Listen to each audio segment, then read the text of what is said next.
많은 연구와 실천을 통해 저탄고지는 건강한 식단임을 증명했습니다. 하지만 무병장수의 묘약은 결코 아닙니다. 저탄고지 식단을 무조건적으로 맹신할 필요도 없습니다. 내 몸은 자신이 가장 잘 압니다. 내 몸에 맞는 식단을 찾으시길 바랍니다.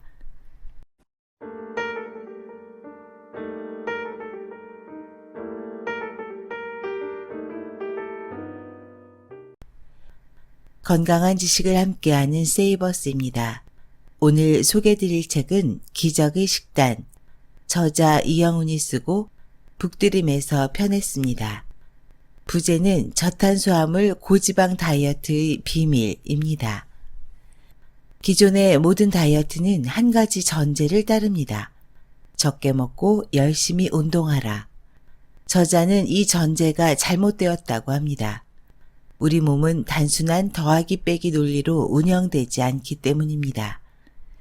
이 책은 저자 본인이 직접 경험한 체중 감량과 건강 회복의 과정을 기록하고 있습니다.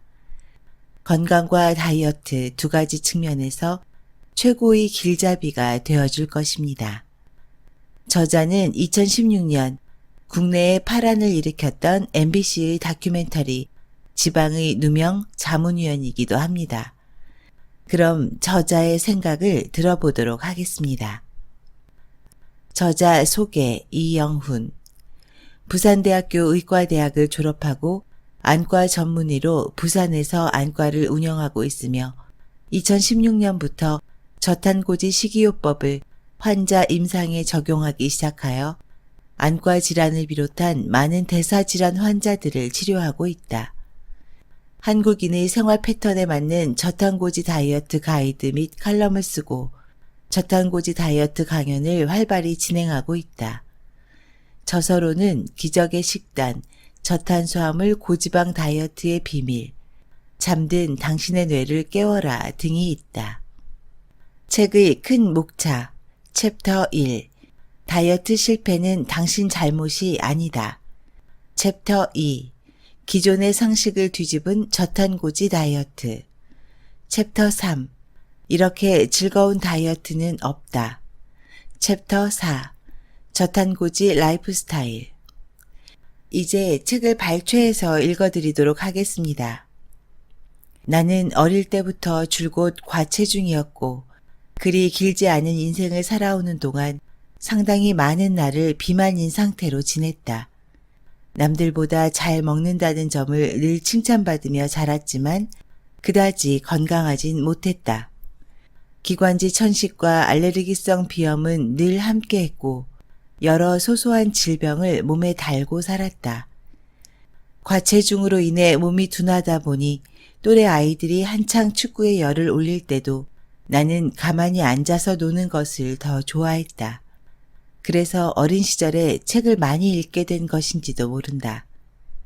그래도 성장기에는 그럭저럭 봐줄만 해서 고등학생 때까지는 174cm에 73kg 정도였다. 의과대학을 거쳐 레지던트 생활을 하는 동안 체중이 계속 늘어났다. 급기야 군 입대를 앞둔 즈음에는 무려 114kg이 되었다. 9주간의 교육은 굉장히 힘들고 괴로웠지만 먹는 양을 줄이면서 열심히 훈련한 덕에 그 기간 동안 몸무게가 무려 14kg이 줄었다. 부대 최고 감량을 기록하는 영예까지 얻었다. 그러나 기쁨도 잠시 2009년 제대를 하고 울산에서 봉직의 생활을 시작하면서 순식간에 몸이 불어 95kg을 기록하게 되었다. 군생활 동안 그토록 고생하며 살을 뺐는데 짧은 기간에 불어나 버린 것이다. 억울하기도 하고 맥이 빠지기도 했다. 봉직의 기간에 갑자기 살이 찐 것은 나의 오랜 식습관의 원인이 있었다. 스트레스가 쌓이면 과식과 폭식을 일삼는 식습관은 똑같은 다이어트에도 개선되지 않았다. 결국 다이어트를 다시 시작했다. 지방 분해를 도와준다는 음료를 홈쇼핑에서 박스째 구입해 열심히 마셨고 밥 대신 체중 조절용 시리얼 제품을 열심히 먹어보았다. 선식 다이어트, 덴마크 다이어트에도 도전했다. 수영을 다시 시작했고 매일 자전거로 울산 태화강변을 몇 바퀴씩 돌기도 했다. 하지만 살이 조금 빠진다 싶으면 마치 약속이라도 한 것처럼 어느새 요요가 왔고 다이어트 이전의 몸으로 되돌아가기 일쑤였다. 직장 생활과 병행해서 무리하게 계속된 다이어트로 피로는 점점 더 쌓여가고 살은 점점 더 쪘다. 그럴수록 나의 자존감은 바닥으로 곤두박질 쳤다. 어느 날 이런 뚱뚱한 몸으로 장가나 갈 수 있을까 하는 생각에 이르게 되고 급기야 전문가의 도움을 받기로 결심했다. 말로만 듣던 퍼스널 트레이닝을 시작한 것이다. 혹독한 운동과 식이요법을 병행하며 하루 칼로리 섭취량을 제한하는 칼로리 제한 다이어트는 듣던 대로 정말 고통 그 자체였다. 말이 제한이지 거의 굶다시피 한 것 같다. 그러나 그 고통을 참아가며 버틴 덕에 불과 4개월 만에 15kg을 감량할 수 있었고 고등학생 시절 이후 처음으로 몸무게 앞자릿수가 7자를 기록하는 쾌거를 이루었다. 79.8kg. 70kg대라고 말하기엔 쑥스럽지만 나의 다이어트 역사상 가장 눈부신 기록이었기에 그 기쁨은 말로 다 표현할 수 없을 정도였다. 슬림해진 몸매에 힘입어 자존감도 어느 정도 회복하였고 그 덕분인지 사람들을 만나는 것에 자신감도 생겨 결혼도 하고 예쁜 아이들도 얻었다. 그러나 한창 깨가 쏟아지던 신혼초, 느슨해진 생활에 체중은 금방 다시 불어났고 비만은 체력 저하와 함께 여러 질병을 가져왔다. 갑상선 저하증, 만성 피로 증후군 등 몸 전반에 여러 가지 문제가 한꺼번에 일어났으며 천식까지 재발하였다. 별다른 효과를 보지 못했던 나는 좀 더 쉬운 방법을 찾기도 했다. 거금을 주고 글로벌 네트워크 회사의 유명 다이어트 제품을 구입해 복용한 것이다. 하지만 이번에도 역시나 체중 감량은커녕 요요의 정도만 점점 더 심해졌다. 무분별하게 반복되는 절식과 다이어트로 나는 급기야 물만 먹어도 살이 찌는 몸이 되었고 몸무게는 다시 100kg까지 늘어나고 말았다. 살은 제대로 먹을 때 빠진다. 이 무렵 나는 임상영양학 공부를 제법 열심히 하고 있었다. 전공인 안과 쪽 질환에 몸 전체의 연관성을 고려해 치료하는 대사치료법을 적용하고자 했기 때문이다. 그 핵심에 인슐린 저항성이라는 현상이 있다는 사실을 알게 되었는데 인슐린 저항성은 살이 찌는 원리와도 밀접한 관계가 있어 더 관심이 갔다. 그래서 인슐린 저항성과 관련된 자료들을 찾아보았고 그 과정에서 알게 된 지방의 역설이라는 책을 통해 저탄수화물 식단이라는 새로운 개념을 접했다. 탄수화물을 줄이고 고기와 지방을 많이 먹으라고 권하는 이 생소한 식단에 흥미를 느꼈다. 해외의 여러 자료와 국내외에 소개된 책들을 찾아 공부를 시작했고 직접 체험해 보기로 마음먹었다. 이른바 저탄수화물 고지방 다이어트를 시작한 것이다. 저탄고지 다이어트의 핵심은 인슐린 저항성을 높이는 탄수화물 섭취를 제한하는 대신 지방 섭취를 늘려 주 에너지원을 탄수화물에서 지방으로 바꾸는 것이다. 탄수화물만 제한하면 고기나 달걀 등을 마음껏 먹어도 되고 오히려 훨씬 건강한 몸이 된다는 이론이 너무도 매력적으로 다가왔다. 나는 당시 대사치료를 같이 공부하던 동료 의사들에게 저 저탄고지 다이어트 해보려고요 하고 계획을 밝혔다. 하지만 돌아오는 반응의 대부분은 염증 있는 식단, 위험한 식단이니 절대 길게 하지 말라거나 탄수화물을 안 먹으면 힘들어서 오래 하기 힘들다 라는 우려였다. 하지만 이 식단을 지지하는 의사들도 없지는 않았다. 기능의학 공부를 같이 하던 동료들이다. 이 동료들의 응원과 조언 덕에 기대와 확신을 가지고 새로운 식단에 과감히 도전할 수 있었다.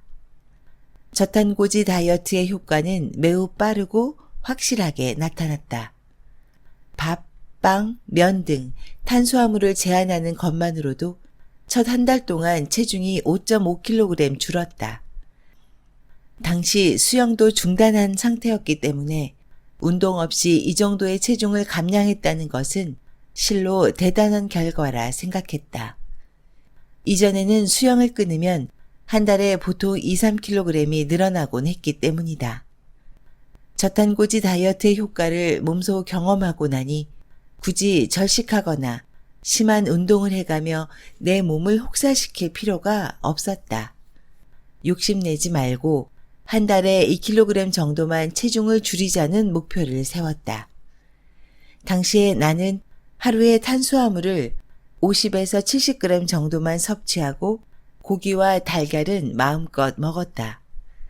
또 공복감이 있을 때는 마카다미아, 치즈, 버터를 간식으로 즐겼다. 탄수화물이 든 음식을 먹고 싶을 때는 억지로 참으려고 애쓰지 않고 조금씩 먹기도 했다. 이렇게 스트레스를 받지 않으면서 느긋한 마음으로 저탄고지 다이어트를 꾸준히 실천한 결과는 정말 놀라웠다. 마음껏 먹으면서도 4개월 만에 총 15kg을 감량한 것이다. 그동안에 시도했던 모든 다이어트와 비교해서 단연 가장 쉬웠으며 다이어트 효과 역시 최고였다. 충분한 양의 식사를 하면서 살은 빠지고 몸은 건강해지니 그 성취감과 행복감은 말로 다 표현할 수 없었다. 그렇게 나는 수없이 요요를 되풀이하던 다이어트 흑역사와 이별을 고했다. 그런데 저탄고지 다이어트에는 체중 감량보다 더 놀라운 효과가 있었다. 굶지 않고도 살을 뺄 수 있다는 것에 혹해서 시작한 다이어트였는데 내 몸이 이전과 비교할 수 없을 만큼 건강해진 것이다. 그것도 체중 감량 효과보다 훨씬 더 크게 느껴졌다. 저탄고지 다이어트를 진행한 넉 달 동안의 기간 동안 늘 몸에 달고 살던 감기 한 번 걸리지 않았고 수시로 나를 괴롭히던 저체온 증상, 알러지 증상, 노안 증상이 모두 완화되는 신기한 일이 일어났다. 염증 수치가 낮아지면서 비염과 여드름 등이 잦아들었다. 운동을 하지 않았는데도 근육이 잘 유지되었으며 체력과 집중력도 매우 향상되었다. 고질적인 목과 어깨의 통증 및 긴장성 두통이 완화되었으며 고민거리였던 탈모 역시 더 이상 진행되지 않았다. 체력도 좋아져서 새벽 1-2시까지 책과 인터넷에 파묻혀 지내도 피로하기는커녕 에너지가 넘치는 것이 느껴졌다. 내 몸이 점점 더 건강해지고 있다는 것을 뚜렷이 느낄 수 있다는 점 역시 신기하고 놀라웠다. 저탄고지 다이어트는 스웨덴에서 처음 만들어진 용어인 LCHF, 즉 저탄수화물 고지방 다이어트의 약자다. 우리나라에는 케톤식이라는 이름으로 처음 소개되었고 2015년을 기점으로 효과가 증명되면서 전 세계적으로 빠르게 전파되고 있는 식이요법이다. 저탄고지 다이어트 중 가장 일찍 주목을 받은 것은 탄수화물 섭취를 배제한 채 고기 위주로 식사를 하는 애킨스 다이어트다. 저탄고지 다이어트는 지금 이 순간에도 빠른 속도로 업데이트되면서 점점 더 풍부한 과학적 근거를 쌓아가고 있다. 국내에서는 지방의 누명 방송 이후 저탄고지는 그 내용을 제대로 이해하지 못한 사람들로 인해 삼겹살, 버터, 달걀만 먹는 다이어트로 잘못 인식된 측면이 있다. 저탄고지를 어떻게 정의 내릴 수 있는지 누군가 물어본다면 필자는 이렇게 대답할 것이다. 단식의 일종이에요. 단식인데 먹으면서 하는 단식이죠. 인슐린이라는 호르몬만 안 건드리면 좋은 음식을 충분히 먹으면서도 단식을 했을 때와 같은 효과를 얻을 수 있기 때문입니다. 지금은 이 말을 이해하기 어려울 수 있다. 하지만 이 책을 다 읽고 나면 숨은 의미를 정확하게 알 수 있을 것이다. 살은 잘 먹어야 빠진다.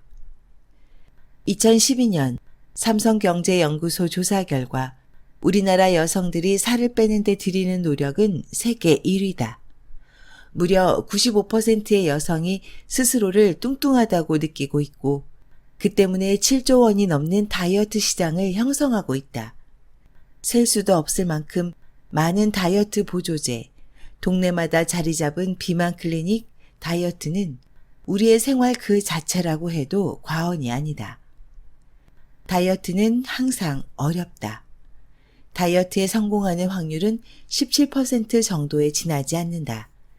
특히 감량했던 체중을 2년 이상 유지하는 경우는 고작 2~3%밖에 되지 않는다.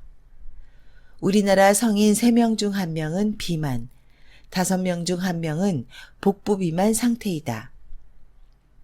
비만 연구는 갈수록 늘어나 1998년 25%대 중반이던 성인 비만율은 2016년 약 35%까지 치솟았다. 다이어트 열풍에도 불구하고 비만 인구가 계속 증가하고 있음을 보여주는 이 수치들은 무엇을 말하는 걸까? 저칼로리 저지방 식단을 믿고 다이어트를 반복하지만 좀 빠졌다 싶으면 요요가 찾아온다. 절식과 요요를 겪으며 스트레스는 최절정에 다다르고 음식을 절제하지 못하는 스스로를 자책하다가 폭식으로 마감한다. 이런 악순환은 체중 감량 실패에 그치지 않고 결국엔 심각한 건강 문제로 이어진다. 적게 먹고 운동하면 살이 빠진다는 논리는 전제부터 잘못된 것이다. 살은 잘 먹어야 빠진다. 영양가 있는 음식을 먹어서 신진대사율을 올리고 어긋난 호르몬의 기능을 바로잡고 몸속의 염증을 줄여야 살이 빠진다.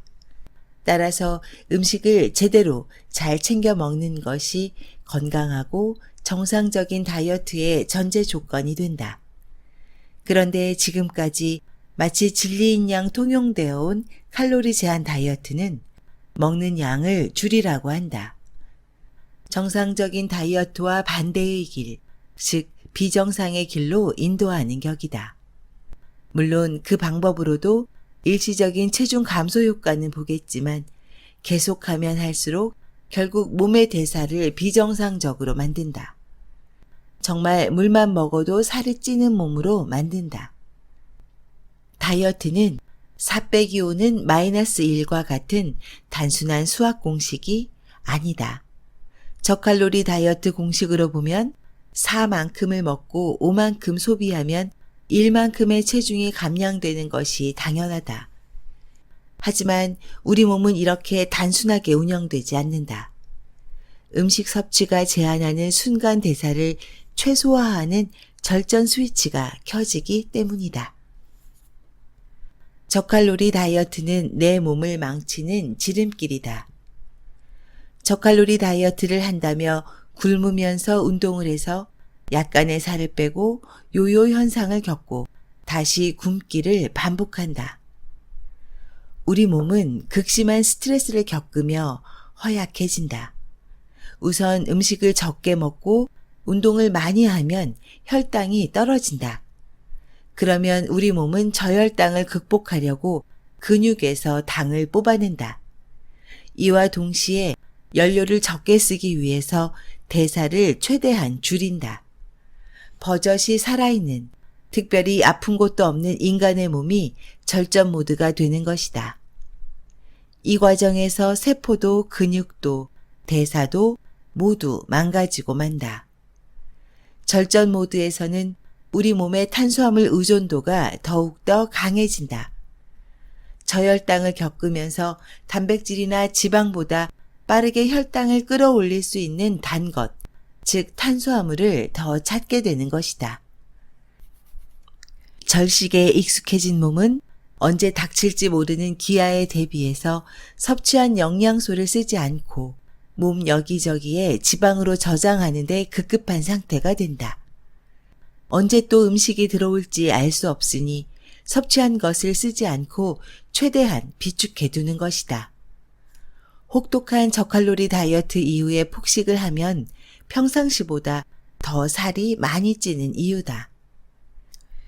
이미 대사율이 낮아진 상태에서는 폭식할 때마다 체지방만 늘어나게 된다. 결국 방법은 다시 다이어트를 하는 것인데 대사율이 떨어지고 근육이 약해진 몸으로는 운동도 마음대로 할 수 없다. 근육량 저하, 대사량 저하, 갑상선 기능 저하 상태에서는 제대로 된 운동과 식이요법을 실천하기가 매우 어렵다. 저칼로리 다이어트는 이런 악순환을 반복하는 것이기 때문에 하면 할수록 점점 더 몸이 망가질 수밖에 없다. 심각한 건강상의 위험을 동반하는 다이어트 방법인 것이다. 대사율이 떨어진 몸은 마치 젖은 장작과 같은 상태이다. 젖은 장작에는 당연히 불이 붙지 않는다. 이런 상태에서는 어떤 다이어트를 해도 살이 빠질 수가 없다. 대사란 우리가 음식을 먹고 소화하고 배설하는 일련의 과정이라 생각하면 간단하다. 이때 제대로 흡수할 것은 흡수하고 버릴 것은 버려야 하는데 이 과정이 이루어지지 않는 상태이니 어떤 노력을 하더라도 좋은 결과를 얻기 힘들다. 대사를 정상으로 만들기 위해 가장 중요한 일은 잘 먹고 잘 자는 것이다. 그렇지만 저칼로리 다이어트에 익숙해진 사람들은 단순히 칼로리만 따져가며 음식을 판단하고 평가하기 때문에 잘 먹는다는 게 쉽지 않다. 그렇기에 건강한 다이어트를 하기 위해서는 우선 칼로리를 계산하는 습관을 없애야 한다. 즉, 칼로리 높은 음식은 살찌는 음식이라는 단순 공식에서 벗어나야 한다. 저탄고지 다이어트 성공의 원칙. 3주 만에 10kg을 뺄 수 있다거나 50일이면 연예인의 몸매로 만들어준다는 다이어트 프로그램들이 있다. 이런 속성 다이어트와 비교하면 저탄고지 다이어트는 느리다. 마음껏 먹으면서 살도 뺀다는 말에 반색했다가 그 효과를 보려면 시간이 좀 걸린다는 점에 실망하는 사람이 적지 않다. 하지만 저탄고지 다이어트는 단기간에 체중을 감량하기 위한 것이 아니라 라이프 스타일 자체를 변화시키는 일이다. 따라서 조금 느긋한 마음으로 이 식단을 받아들였으면 하는 바람이다. 당장 다가올 휴가에 맞춰 내 몸을 옥죄는 단기 속성 다이어트 정도로 여긴다면 여타 다이어트를 하다 실패한 경험을 또다시 되풀이하게 될지도 모른다. 저탄고지는 아궁이에 장작을 떼는 것과 같다. 장작에 라이터로 불을 붙인다고 생각해보자. 몇 분 동안 라이터를 대고 있으면 한 귀퉁이에 불이 붙은 것처럼 보이지만 라이터를 끄는 순간 곧바로 불씨도 사그라든다. 또 아궁이에 습기가 너무 많거나 쓰레기가 잔뜩 들어있거나 너무 추워서 아궁이가 얼어있으면 불이 잘 붙지 않는다. 이런 때는 아궁이부터 청소해야 한다. 장작불을 피울 때는 장작 아래 종이, 마른 잎, 잔가지 등을 놓고 거기에 불을 붙인 뒤 한참 동안 부채질을 해 불을 키워줘야 한다. 그렇게 해서 장작 하나에 불이 제대로 붙으면 그때부터 본격적으로 장작을 넣어줘야 한다. 이때도 한꺼번에 장작을 너무 많이 넣으면 자칫 여태까지의 노력이 수포로 돌아갈 수 있으니 불을 잘 살피는 것이 중요하다. 드디어 모든 장작에 불이 잘 붙었다면 이제부터는 불문만 열었다 닫았다 하면서 밤새 불을 유지할 수 있다. 저탄고지의 원리도 이와 같다. 먼저 아궁이에 해당하는 내 몸이 저탄고지 식단을 잘 받아들일 수 있도록 청소해야 한다. 보통은 석 달, 길면 반년까지도 아궁이를 덮이고 불길을 키우는 시간이 소요될 수 있다. 하지만 그 시간을 인내하면서 잘 견디면 방을 데우는 것은 물론이고 쇳덩이도 녹일 수 있는 좋은 불이 된다. 충전 한 번에 서울에서 부산까지 달리는 연비 좋은 자동차가 된다. 체지방이 감소되어 다이어트 효과를 보는 것은 물론이고 여러 질병도 호전되는 건강한 몸이 되는 것이다. 무리한 감량보다 건강을 중심에 두자. 본인의 몸매에 스스로 만족하기 위해서 또는 다른 사람에게 멋지게 보이기 위해서 다이어트를 하는 경우가 많다. 하지만 이런 식의 다이어트는 결국 자기 몸을 망치는 일이다. 정상 체중인데도 젓가락처럼 마른 몸을 원하는 것은 건강과는 상관없는 다이어트, 자기 몸을 해치는 다이어트다. 배고픔과 운동의 고통을 참아야 하고 그것 때문에 스트레스를 받고 몸은 약해지고 이런 다이어트를 하면서 어떻게 자기 자신을 위한 일이라고 하는 것인지 다이어트 공화국이 만들어낸 매우 잘못된 현상이라고 생각한다. 그래서 필자는 저탄고지 다이어트를 하는 분들에게도 꼭 강조하는 것이 있다. 저탄수화물 식이요법으로 인위적으로 살을 빼려고 하지 말라는 것이다. 필자 역시 과거에 혹독한 다이어트로 무려 24kg을 감량한 바 있다. 그래서 한때는 엄격한 저탄고지 식이요법을 해서 다시 그 시절로 돌아가 볼까 하는 생각도 했지만 이제는 아니다. 건강한 식습관을 실천해서 자연스럽게 살이 빠지는 게 아니라면 몸에 무리가 오는 것은 당연한 결과이다. 그렇게 해봤자 결코 행복해지지 않는다는 것을 직접 경험했기 때문이다. 저탄고지 다이어트는 내 몸의 소리에 귀 기울여 나를 알고 사랑하는 과정이다. 건강한 저탄고지 라이프 스타일 1. 입에 단맛이 길들여지지 않도록 조심하고 간식을 늘리지 말자. 2. 탄수화물을 전체 칼로리의 25% 이하로 유지하자. 3. 탄수화물을 점차 늘리는 만큼 지방, 특히 포화지방 섭취량도 적절히 조절하자.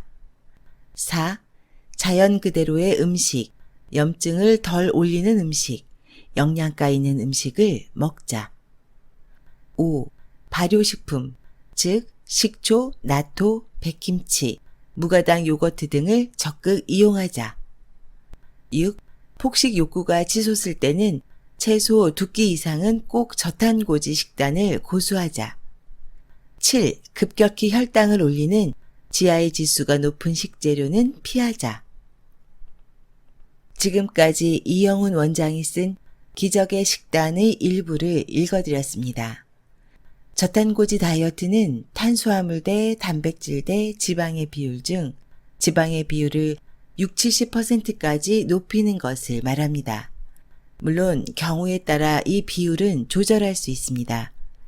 하지만 저탄고지 다이어트의 핵심은 지방이 아닙니다. 탄수화물의 제한입니다. 최대한 탄수화물을 줄여서 체내 인슐린 수치를 자극하지 않는 겁니다. MBC 지방의 누명은 국내에 저탄고지 열풍을 일으켰던 다큐입니다. 이 다큐의 완성에 저자의 기여와 공헌이 큰 것으로 압니다. 오늘 소개드리지는 못했지만 저탄고지를 통한 실제 사례들을 만나보실 수 있습니다.